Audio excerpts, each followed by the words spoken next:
The single most important thing that you could do right now, and this determines your entire life, is to heal your traumas. What that means is that you're going to be somebody who is in control of their life. Why is that important? It's not just important, it's like you have to do it. Because if you don't do it, you're always going to be repeating the same mistakes. If you get out of a certain phase in your life, you think it's over, you're heading straight into the next exact phase. And it goes on and on like this for the rest of your life if you don't heal your traumas. And this is inspired by a concept from Carl Jung. So, Carl Jung believed that in the human psyche, we all have, like our psyche has all the capabilities.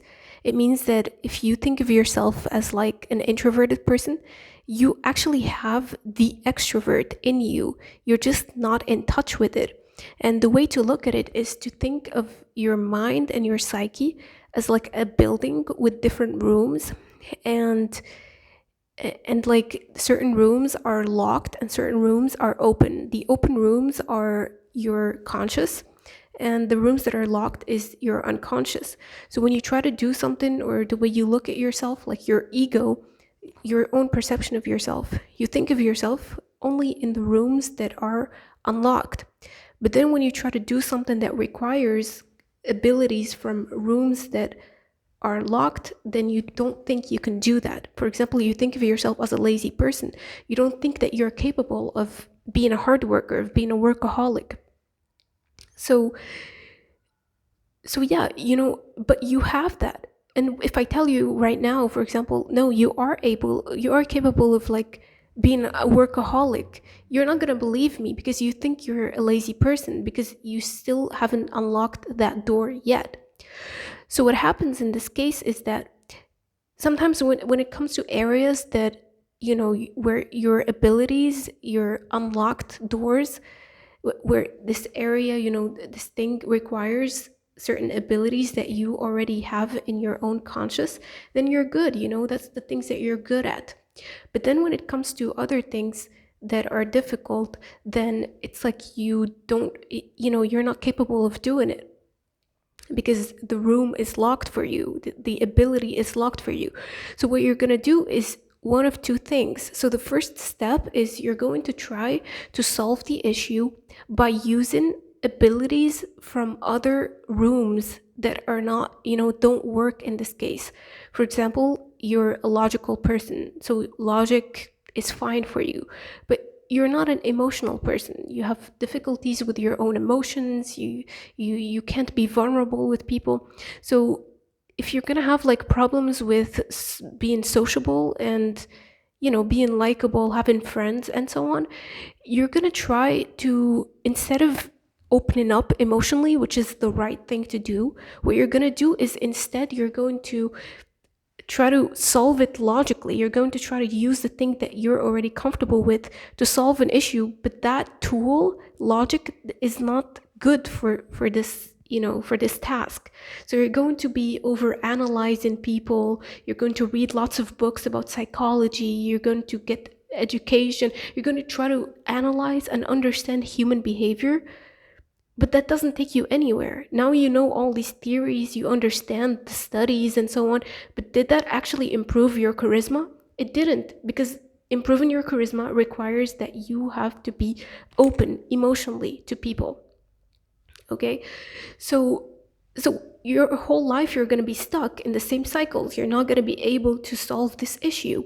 And then comes the second way you're going to, you're going to do, the second behavior you're going to do is that you're going to be attracted to people who in their conscious, they have the thing that you don't have in your conscious, right? The emotional people. And that's why opposites attract, because you hope that by proximity to those people, you're going to have access to that room that you don't have access to in your own psyche. You're going to be attracted to people who are the exact opposite of you, because by proximity to them, they're going to do that for you in your own life. And also you're going to benefit from that from them. And so then once you get associated with people like that, the issue starts to get actually solved partially. So if we go again with the example of like not not being emotional, you get attracted to emotional people, they're going to do the emotional labor for you in the relationship. So that would be like the type of attachment, avoidant and anxious attachment, when they get attracted to each other. So they're going to do the emotional labor for you, and you're going to have access to their emotions. They're going to do that for you. But then it kind of just solves the issue for you in some way, but now you're dependent on them. And that's where attachment issues come. That's why you get addicted. You get, and that creates a stressful situation because now you're dependent on them. If something happens where you're separated, you're going back to square one. You don't want to go there. So that's what creates dependence. And that's what creates emotional dysregulation, which leads to addictions and avoidance and all, the toxic mechanisms. And this is why you're stuck in your life. So the only way you could actually have freedom is that you become the captain of your own ship. Okay? You unlock all the rooms. Okay? You have to be able to be lazy and a workaholic. Because being a workaholic, maybe you think, oh, I don't have the laziness problem, I'm a disciplined person.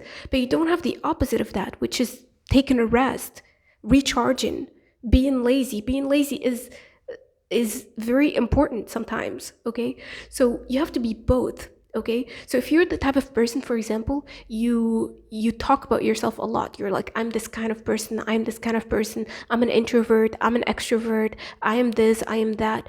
That you think that that's because you're like an introspective person and you know yourself a lot.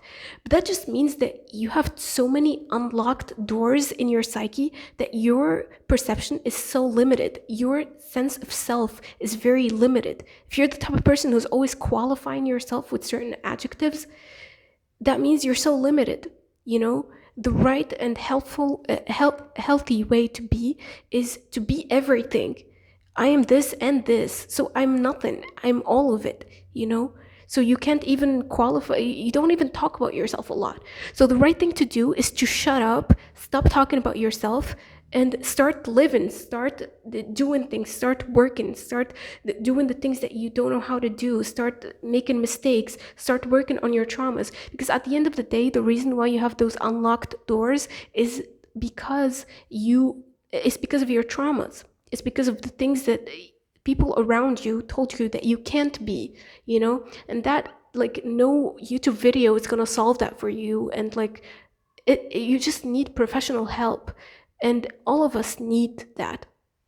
Now, sometimes life events make it so that you solve those issues, you unlock certain doors through just life, through the process of self-realization. Sometimes life pushes you to be that way, especially when you become an adult, where, like, in order to have money and to feed yourself and to survive, you're going to have to unlock the doors. You're going to have to become good at something, at whatever you're bad at.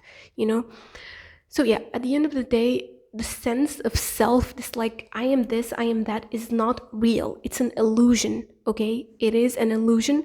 And when you know that you're really healthy is when you stop saying that about yourself. When you can think of yourself in all the different characters. You have to unlock all the possibilities because you have that in you. You have all the possibilities. Then you can finally love. When you say I love someone, it's not because you're attached to them and because your survival depends on them, but because you actually love them, because you appreciate them for who they are. That's how you get rid of the addictions. That's how you not even, it's not even about being ambitious and achievement. It's literally about survival. It's literally about having a healthy, like, inside, because all the stress that comes from the attachment, that is long-term stress that literally causes diseases. It causes autoimmune diseases, it causes cancer. Okay, it causes the addictions that lead to the health issues, the cigarette and the nicotine addictions, the drug addictions, all of it. Everything is related, and it's all about self-realization. And the thing is, all philosophies go into the same point. It's not just like If you're a religious person, what is religion about? Like for me, I'm a Muslim. Religion is about praying and being disciplined and controlling yourself. How do you do that if you're emotionally regulated? If you're not, if God is the only, it's the only being that can control my actions, and I'm not controlled by other people. I'm not controlled by my dependence, my emotional dependence on other people. If you're a stoic, it's the same thing. If you're like into, being ambitious and achieving as many things, it's about this. It's about hard work and discipline. So all of it, like everything is related. You have to work on your traumas, okay? And here's the thing. This is how you don't get hurt by other people, by the way. Because everybody will hurt you, okay? Because here's the thing. When somebody becomes the captain of your own ship, okay? Say me, I'm like good at something, and my partner is bad at that thing, and he depends on me for that thing. That means I have power over him. And power is the most tempting thing in the world. All temptations that we have, they're all temptations because of power. It's power that tempts everyone. And when people have power, especially like the regular person, we're all like living in this world. We're being abused, by the way. Like the fact that you have to get an education, like I feel like school, we were taught things that we don't want to learn or we're not interested in and we don't need in our life. We have to wake up at 7 a.m. since the age of 6 until like the rest of my life. Isn't that abuse? Isn't like working and getting paid less than I deserve abuse? Isn't like paying taxes when rich people don't pay as many taxes abuse? Isn't like being a woman and being not treated as like a man abuse?